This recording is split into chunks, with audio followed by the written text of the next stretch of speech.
इस काल में ही गद्य साहित्य का विकास हिंदी में हुआ। आधुनिक युग में हिंदी भाषा में नाटक, उपन्यास, कहानी, निबंध, आलोचना, इतिहास और साहित्य के अन्य क्षेत्रों का सर्वांगीण विकास हुआ। हिंदी साहित्य के आधुनिक काल का आरंभ शुक्ल जी ने 1900 से माना है, लेकिन कुछ अन्य विद्वानों ने सन 1850 से माना है।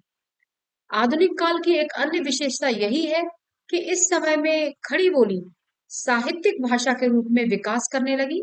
इससे पहले साहित्य केवल पद्य रूप में लिखा जाता था, पर आधुनिक युग में गद्य का भी विकास हुआ।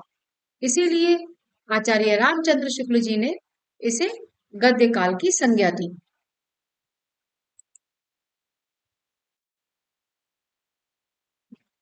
अब अगर हिंदी साहित्य के आधुनिक काल की परिस्थितियों देखें, क्योंकि परिस्थितियों पर हम पहले विचार करेंगे, उसके बाद में हम इसका नामकरण देखेंगे, तो हम देखेंगे कि रीति काल के अंत तक भारत पूर्ण रूप से अंग्रेजी शासन के अधीन हो गया। रीतिकालीन साहित्य एवं विलासिता का अंत हो गया। सन 1857 ईस्वी में प्रथम स्वतंत्रता संग्राम, सन 1855 में इंडियन नेशनल कांग्रेस की स्थापना आदि के फलस्वरूप हुए राष्ट्रीय नवजागरण भी तत्कालीन साहित्य में स्पष्ट रूप से दिखाई देते हैं। अंग्रेजी शिक्षा के फलस्वरूप शिक्षित भारतीय जनता जागृत होने लगी। सामाजिक बुराइयों और अंधविश्वासों को तोड़ने के लिए कई आंदोलन चले। ब्रह्म समाज, आर्य समाज और विवेकानंद, गांधी जी जैसे नेताओं के माध्यम से ये संभव भी हुआ। बाल विवाह, सती प्रथा जैसी जो कुप्रथाएं थी वो रोक दी गई। प्रस्तुत समय में साहित्य आम जनता के लिए लिखा जाने लगा। राष्ट्रीय नव जागरण से प्रेरणा पाकर भारतेंदु हरिश्चंद्र, महावीर प्रसाद द्विवेदी, मैथिली शरण गुप्त साहित्यकार भी अपनी रचनाओं के माध्यम से नई चेतना का प्रचार करने लगे। खड़ी बोली में गद्य की शुरुआत पहले दक्षिण साहित्य में मिलती है।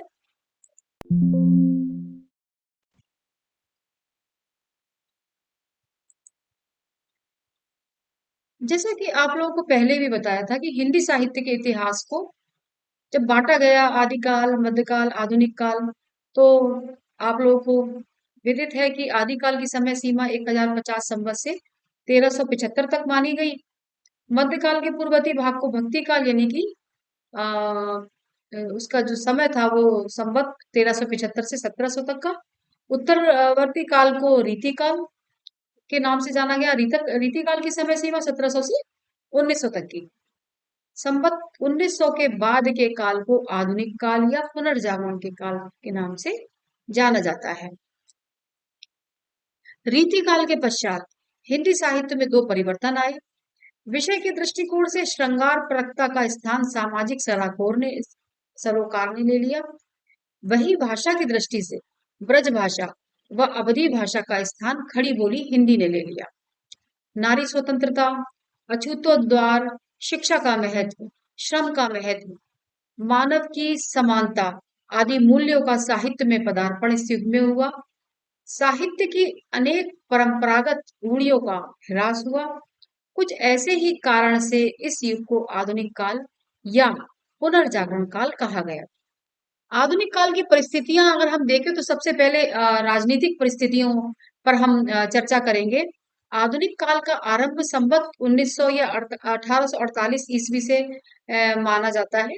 यह समय अंग्रेजों के विरुद्ध बढ़ रहे असंतोष का समय था। अंग्रेजों का आधिपत्य हो गया था हमारे देश में। अंग्रेजों की सामाजिक, धार्मिक, आर्थिक व राजनीतिक नीतियों के कारण भारत का प्रत्येक व्यक्ति उनसे नाराज था, खफा था। अंग्रेजों द्वारा किए गए सामाजिक व धार्मिक सुधार रूढ़िवादी भारतीय स्वीकार नहीं कर पा रहे थे। अंग्रेजों की भू राजस्व नीतियों ने किसानों की कमर तोड़ दी थी। लॉर्ड डलहौजी की लैप्स की नीति तथा लॉर्ड वेलेस्ली की सहायता संधि ने अंग्रेजों की साम्राज्यवादी नीति को उजागर कर दिया। वे किसी भी तरह से देशी रियासतों को ब्रिटिश साम्राज्य में मिलाना चाहते थे। अतः 1857 ईस्वी में अंग्रेजों के विरुद्ध का क्रांति का बिगुल बज गया। अंग्रेजों ने दमन चक्र चलाकर 1857 की क्रांति को तो दबा दिया, लेकिन भारतीयों के बीच में जो असंतोष की धारा बहने लगी थी, उसको शांत नहीं कर पाए। भारतीय अंग्रेजों के विरुद्ध संगठित जो भारतीय थे, वो अंग्रेजों के विरुद्ध संगठित होते रहे। इसी बीच 1885 ईस्वी में भारतीय राष्ट्रीय कांग्रेस की स्थापना हुई। आरंभ में भले ही कांग्रेस की स्थापना अंग्रेजों के सहयोग से और अंग्रेजों के सहयोग के लिए की गई हो, परंतु धीरे धीरे इसका स्वरूप बदलने लगा। धीरे धीरे राष्ट्रवादी नेताओं ने कांग्रेस पर अपना अधिकार जमा लिया। आरंभ में कांग्रेस प्रार्थना के माध्यम से छोटे छोटे सुधारों की मांग करती थी, परंतु बाद में उसने भारतीयों के मूलभूत अधिकारों की मांग करना आरंभ कर दिया व इसके लिए दबाव की नीति अपनाई। बाद में एक ऐसा समय भी आया जब कांग्रेस ने पूर्ण स्वराज की मांग कर डाली। 1929 की बात है ये। गांधी जी के आगमन से भारतीय स्वतंत्रता आंदोलन में एक नया मोड़ आया। उनके द्वारा चलाए गए चंपारण आंदोलन, असहयोग आंदोलन, सविनय आंदोलन व भारत छोड़ो आंदोलन जैसे आंदोलनों ने पूरे भारत में देशभक्ति की धारा बहने लगी। एक तरफ जहां कांग्रेस के उदारवादी अपनी विनम्र नीतियों से स्वराज प्राप्ति का प्रयास कर रहे थे, वहीं दूसरी ओर भगत सिंह, बटुकेश्वर दत्त, वीरेंद्र घोष, सावरकर बंधु, चापेकर बंधु व नेताजी सुभाष चंद्र जैसे देशभक्त क्रांतिकारी गतिविधियों से अंग्रेजों की नाक में दम कर रहे थे। जहां एक तरफ अंग्रेजों के विरुद्ध आंदोलन से पूरे देश में एकजुटता के अनेक उदाहरण मिलते हैं, वहीं अंग्रेजों की फूट डालो और राज करो की नीति के कारण सांप्रदायिक खाई भी बढ़ती जा रही, जिसके भयंकर परिणाम भारत की स्वतंत्रता के समय देखने को मिले, जिसमें हमने न केवल भारत की अखंडता को खो दिया, बल्कि मानवता के उन मूल्यों को भी खो दिया जिस पर हम गर्व किया करते थे। इस प्रकार की राजनीतिक परिस्थितियों में आधुनिक साहित्य रचा गया। अब अगर हम आधुनिक काल की आर्थिक परिस्थितियों की बात करें, तो हम देखते हैं कि भारत में इंग्लैंड सरकार की आर्थिक नीतियां शोषणकारी थी। उनका मुख्य उद्देश्य भारत के आर्थिक संसाधनों का अधिक से अधिक दोहन करना था। वे यहां से कच्चा माल सस्ते दामों में इंग्लैंड ले जा रहे थे और वहां पर तैयार माल भारत में महंगे दामों में बेच रहे थे। इस प्रतिस्पर्धा के सामने भारतीय उद्योग धंधे टिक नहीं पा रहे। परिणाम स्वरूप भारतीय कारीगर बेकार हो रहे थे, रोजगार की तलाश में शहरों की ओर भाग रहे थे। शहरों में जनसंख्या बढ़ने लगी थी। भारतीय किसान, मजदूर, व्यापारी, कारीगर आदि सभी अंग्रेजों के शोषण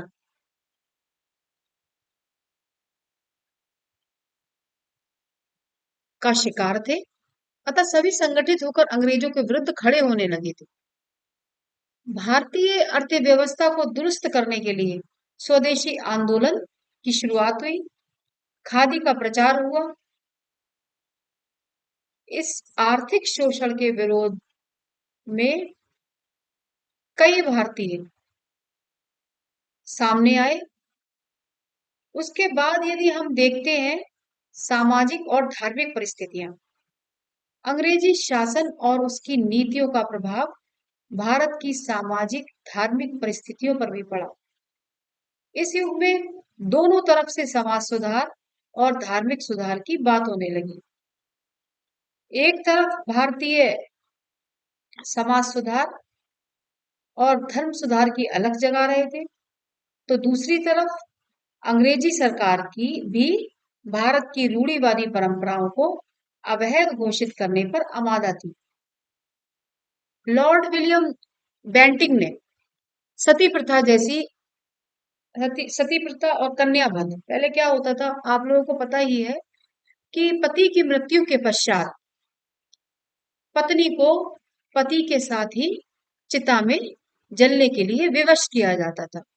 यदि कोई अपनी मर्जी से अगर जाता है तो तब भी इस बात को हम ठीक कह सकते हैं, लेकिन जब किसी स्त्री की इच्छा नहीं है जलने की, तब भी उनको अ, विवश किया जाता था कि वो अपने पति के साथ चिता में जिंदा जलकर अपने प्राणों की बलि दे। ये सती प्रथा थी। और कन्यावध होता क्या था कि अगर बेटे की चाह में कन्या का जन्म हो गया, तो उसको, जैसे ही उसका जन्म होता था, उसको गला दबा के उसको मार दिया जाता था और उसके बाद उसको दफना दिया जाता था। बड़ी ही दयनीय स्थिति थी स्त्रियों की उस समय। लेकिन लॉर्ड विलियम बेंटिंग ने सती प्रथा व कन्या वध जैसी सामाजिक कुरीतियों का को अवैध घोषित किया। विधवा पुनर्विवाह अधिनियम पारित किया गया कि अगर पति की मृत्यु हो जाए, तो जो पत्नी है वो दूसरी बार विवाह कर सकती है। दूसरी तरफ भारतीय समाज सुधारक भी इस दिशा में अग्रसर थे। राजा राममोहन राय, स्वामी दयानंद और स्वामी विवेकानंद, महादेव गोविंद रानडे आदि ने भारतीय समाज और धर्म की रूढ़ियों के विरुद्ध आवाज उठाई। महात्मा ज्योतिबा फुले ने दलित उद्धार के मुद्दे को प्रमुखता से उठाया। सावित्रीबाई फुले ने शिक्षा के क्षेत्र में सबसे महत्वपूर्ण कार्य किया और प्रथम महिला विद्यालय की स्थापना की। ये उस समय की बात है जब महिलाओं के लिए घर की दहलीज पार करना भी एक बहुत बड़ी चुनौती थी। लोगों ने माता ज्योतिबा बाई फुले का मजाक उड़ाया, उनके ऊपर तरह तरह के लांछन लगाए। इसके बावजूद उन्होंने नारी शिक्षा के मुद्दे को इतनी प्रमुखता से उठाया कि आने वाले समय में सभी भारतीय नेताओं व समाज सुधारकों को इसे स्वीकार करना पड़ा। डॉक्टर भीमराव अंबेडकर ने भी कई प्रयास किए इस क्षेत्र में। उनके प्रयास दलितों, वंचितों, पीड़ितों और उपेक्षितों को शोषण मुक्त कराने और समान अधिकार दिलाने के लिए थे। हिंदू धर्म की बुराइयों के विरुद्ध बड़ी बेबाकी से आवाज उठने लगी। समाज और धर्म के क्षेत्र में हुए इन परिवर्तनों का प्रभाव साहित्य पर पड़ना स्वाभाविक था। इसीलिए आधुनिक काल का साहित्य जब आप पढ़ेंगे, तो आपको ये सारे जो प्रभाव उस समय की परिस्थितियों के थे, वो आपको दृष्टिगोचर होंगे।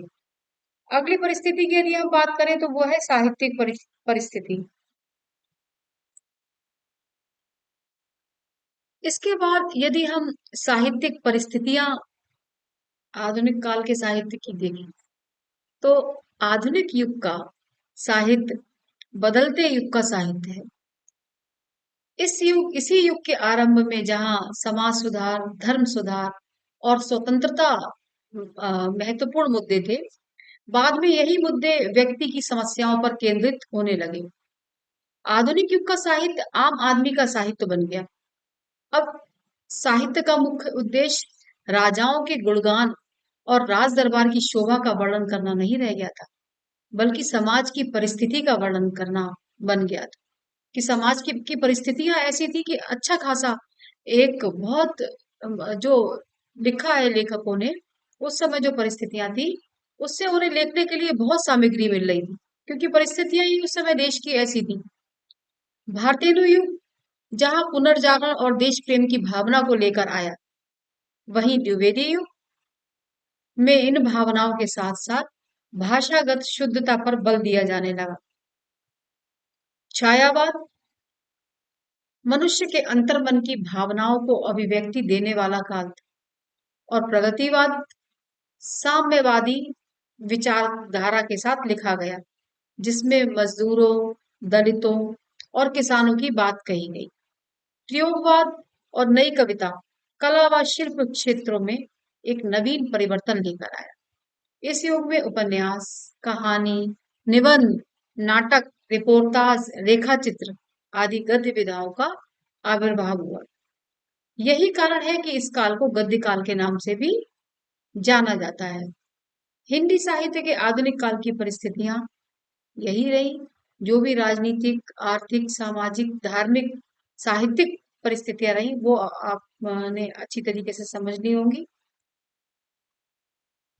आधुनिक काल को जो विभिन्न नाम दिए गए हैं, उनमें आचार्य रामचंद्र शुक्ल जी ने आधुनिक काल को गद्य काल कहा, मिश्र बंधुओं ने वर्तमान काल कहा, डॉक्टर राम कुमार वर्मा ने आधुनिक काल कहा, डॉक्टर गणपति चंद्र गुप्त ने भी आधुनिक काल कहा। आचार्य शुक्ल ने आधुनिक हिंदी साहित्य का आरंभ संवत 1900 से माना है, किंतु आधुनिक काल के साहित्य की प्रवृत्तियों का बीज वपन इससे भी 50-60 वर्ष पूर्व आरंभ हो चुका था। इसका पल्लवन लगभग नव जागरण काल, पुनर्जागरण काल, भारतेंदु के समय से हो गया है। कहा जाता है कि लगभग 75 वर्षों का समय आधुनिक हिंदी साहित्य का संधि काल है। यह 75 वर्षों की अवधि भारतेंदु युग से पूर्व की है, जिसका एक छोर फोर्ट विलियम कॉलेज की स्थापना से संबद्ध है, तो दूसरा छोर भारतेंदु काल से 1857 का भारतीय स्वतंत्रता संग्राम, जिसे निरापद रूप से आधुनिक हिंदी साहित्य के काल का प्रारंभिक बिंदु स्वीकार किया जा सकता है। आधुनिक हिंदी साहित्य की गतिविधियों के सम्यक अवबोध के लिए यदि उसे हम भागों एवं उपविभागों में विभक्त कर सकते हैं, तो वो इस प्रकार होंगे कि प्रथम चरण या उत्थान काल भारतेंदु युग,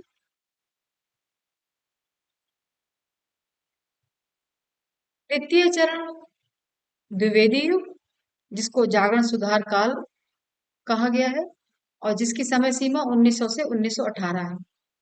तृतीय चरण छायावाद काल, स्वच्छंदतावाद काल, जिसको कहा जाता है, ये 1918 से 1936 तक का समय है। उसके बाद छायावाद वादोत्तर काल भी आया, फिर प्रगतिवाद, प्रयोगवाद, नई कविता, समकालीन कविता, इस तरह से आधुनिक काल का विद्वानों के द्वारा विभाजन किया गया।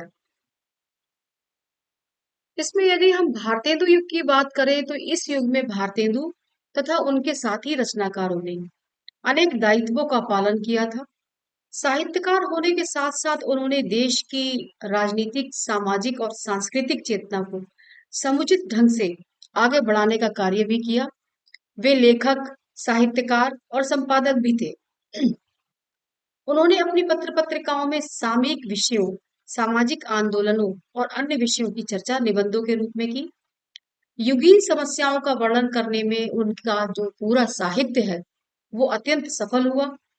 इस युग के प्रमुख निबंधकार हैं भारतेंदु हरिश्चंद्र, बालकृष्ण भट्ट, प्रताप नारायण मिश्र, बाल मुकुंद गुप्त, राधाचरण गोस्वामी, बद्री नारायण चौधरी प्रेमघन, लाला श्रीनिवास दास, ठाकुर जगमोहन सिंह व पंडित अंबिकादत्त व्यास। भारतेंदु हरिश्चंद्र एक बहुमुखी प्रतिभा संपन्न लेखक रहे हैं। उन्होंने धर्म, समाज, राजनीति, आलोचना, यात्रा वृत्तांत, प्रकृति वर्णन, आत्मचरित, व्यंग, विनोद आदि सभी विषयों पर अपनी लेखनी चलाई है। इनके इस काल के अन्य अगर लेखकों की बात करें, तो बालकृष्ण भट्ट एक स्वतंत्रता रचनाकार थे। उनके निबंधों में प्रगतिशील विचार प्रमुख है। वे भारतेंदु युग के सर्वश्रेष्ठ निबंधकार हैं। उन्होंने भारतेंदु की व्याख्यात्मक और विचारात्मक शैली को आगे बढ़ाया। भट्ट जी द्वारा स्वयं संपादित हिंदी प्रदीप पत्रिका में समय समय पर उनके उपन्यास प्रकाशित होते आए हैं। मैं आपको जो अभी हमारा आधुनिक काल का जो नामकरण का पर चर्चा चल रही थी, तो जितने हमारे जो ये काल हैं भारतेंदु युग, तो भारतेंदु युग का नाम भारतेंदु युग कैसे पड़ा, उसके लिए हमें भारतेंदु युग के की पृष्ठभूमि को देखना होगा। इसलिए मैं आपको इसको थोड़ा विस्तार से बता रही हूँ। इसमें अगर हम तीसरे लेखक की बात करें प्रताप नारायण मिश्र की, तो वो भी इस युग के महत्वपूर्ण निबंधकार थे। ब्राह्मण उनके द्वारा संपादित पत्रिका थी। इसमें अनेक लेख बड़ी मात्रा में छपते थे।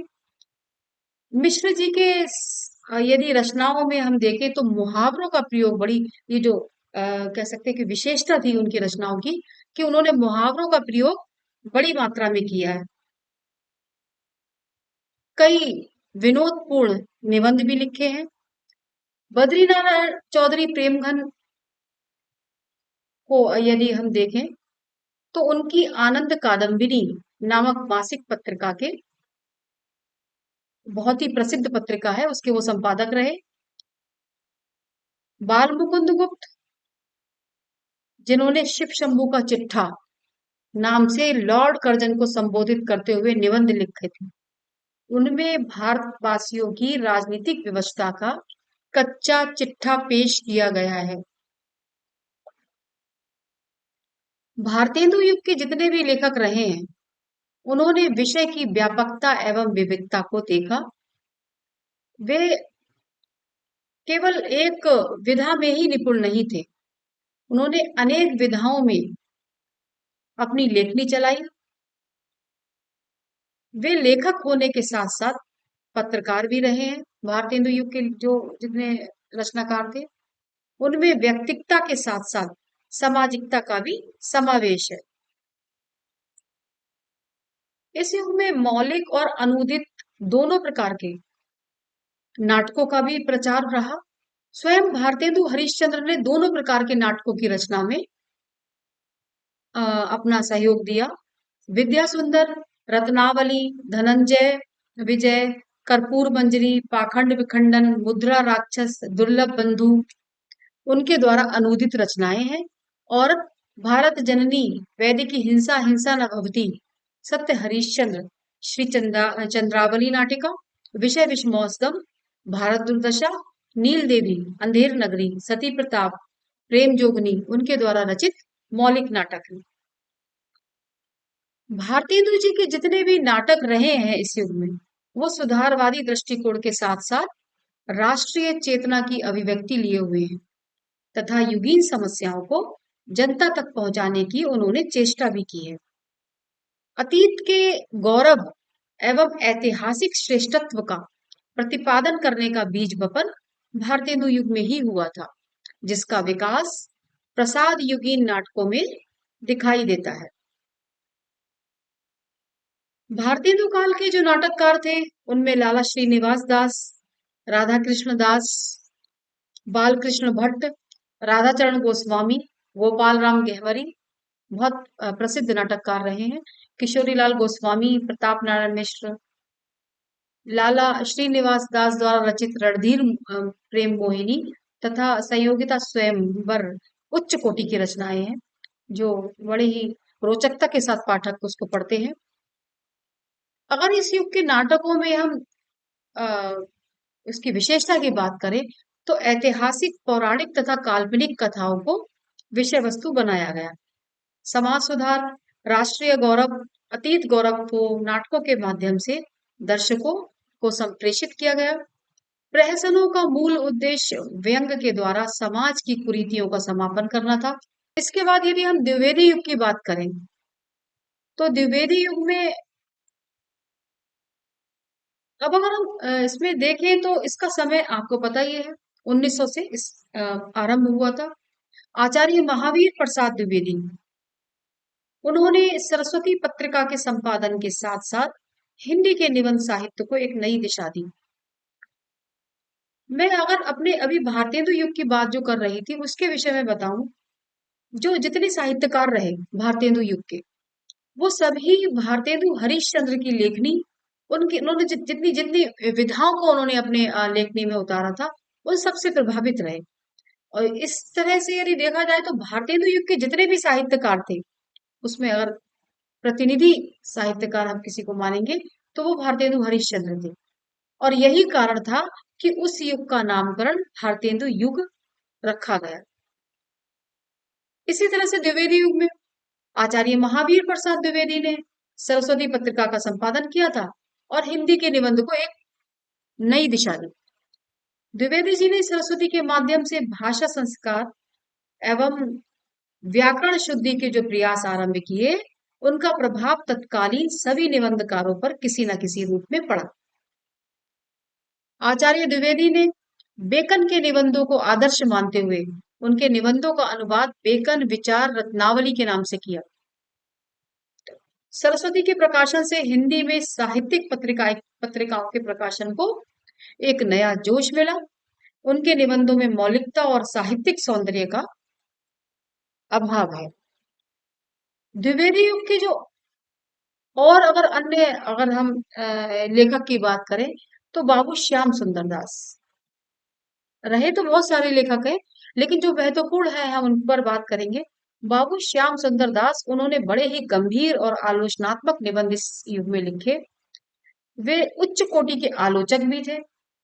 द्विवेदी युग के सशक्त निबंधकार के रूप में सरदार पूर्ण सिंह का नाम भी आता है।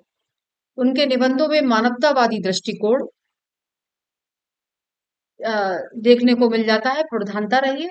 पदम सिंह शर्मा के दो निबंध संग्रह आए हैं, पदम पराग और प्रबंध मंजरी। मिश्र बंधुओं ने भी कई निबंध लिखे हैं, पर उनका महत्व शिक्षा मूलक है। चंद्रधर शर्मा गुलेरी द्विवेदी युग के प्रतिभाशाली एवं सशक्त गद्यकार थे।